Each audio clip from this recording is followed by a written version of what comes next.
Bon, ça doit être la milliardième de fois que j'essaye de te raisonner, donc essaye de te concentrer, et répète après moi, et tout va bien se passer. Donc, animation, intelligent,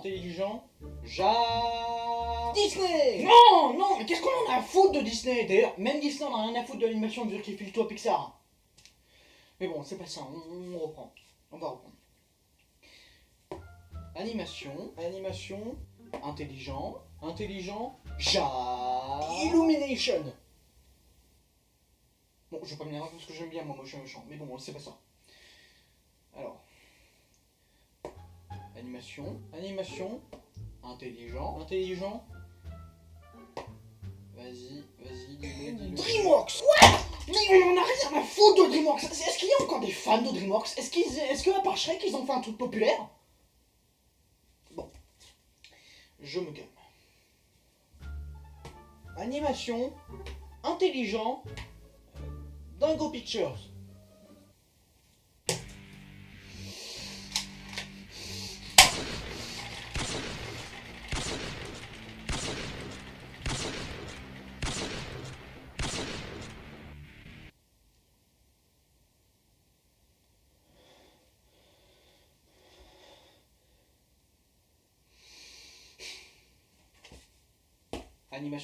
Animation, intelligent, Japon.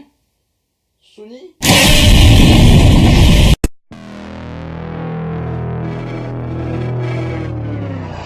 I fight God, just tell me how many burdens left. I fight pain and hurricanes, today I wept. I'm trying to fight back tears, flood on my doorsteps. Life you live in hell, puddles of blood in the street. Bonjour internautes et bienvenue dans cette nouvelle émission appelée les Rétropauses. Cette vidéo sera l'épisode pilote des Rétropauses, et les Rétropauses, c'est une émission où nous reviendrons sur un film ou sur la filmographie d'un réalisateur. Et aujourd'hui, nous allons nous attaquer à celui considéré comme le nouveau Walt Disney japonais après Miyazaki, Mamoru Hosoda. En gros, on va parler du réalisateur de La Traversée du Temps, de Summer Wars, des Enfants Loups, du Garçon à la Bête et du film Mirai ma petite sœur qui sortira le 26 décembre chez nous. Pour bien comprendre tout ça, mes petits agneaux, Tonton 03 va remonter le temps jusqu'en 1999. Au début, il n'y avait rien.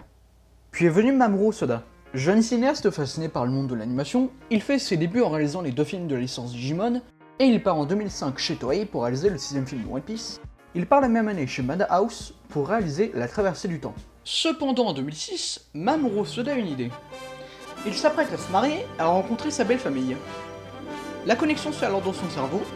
3 ans plus tard, Summer Wars est né.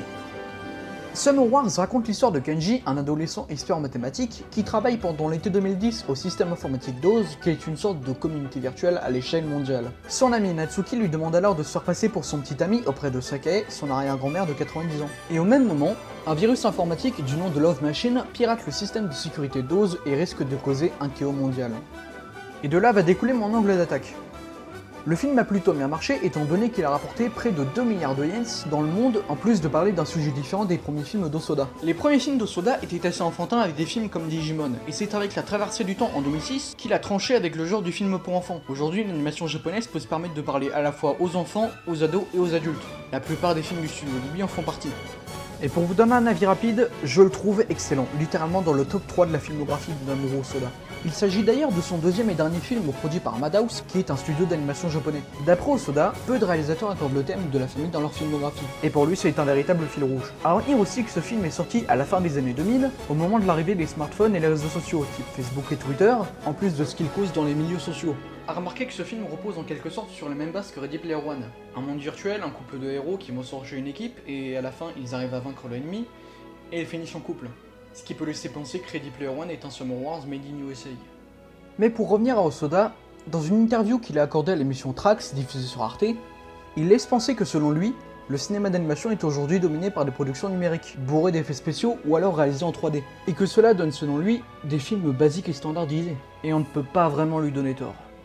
Et on va en venir à ma théorie sur le film. Comme vous vous en rappelez sûrement, au moment où Love Machine pirate le compte de Kenji, il porte sur la tête des oreilles semblables à celles de Mickey Mouse. Et le film serait en quelque sorte, selon moi, une critique du cinéma hollywoodien qui ne cesse d'utiliser de la synthèse dans ses films d'animation pour attirer plus de spectateurs qui les transforment en consommateurs. Et c'est pour cette raison que selon moi dans Summer Wars, le monde virtuel est en image de synthèse et le monde réel est en animation 2D dessinée à la main. Et à la fin du film, la victoire du monde réel sur le monde virtuel montre que rien ne vaut l'animation dessinée à la main, et que quand la synthèse s'empare de l'animation, il la transforme en quelque chose de monstrueux.